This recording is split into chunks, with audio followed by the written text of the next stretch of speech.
Шургъл. Управление на събитие. Участници. Играчите в отбора получават автоматично покана за събитието. От страницата на събитието имам възможност ръчно да добавям и премахвам играчи. Добавянето става чрез телефонен номер,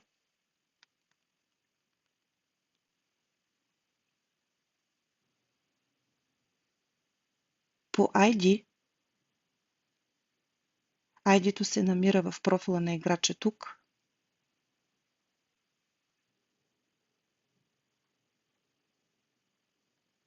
Ако играчът няма възможност да инсталира приложението, то мога да го добавя само за това събитие, просто като име, но така той не може да участва в живота на отбора.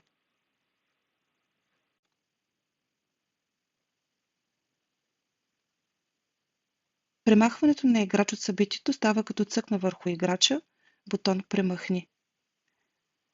За да определя играчите в противниковите отбори, мога да местя позициите им.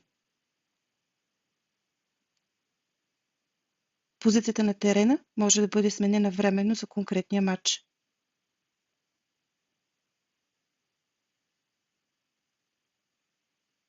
От този бутон мога да получа детайлна информация за събитието, кой не е потвърдил и кой е отказал.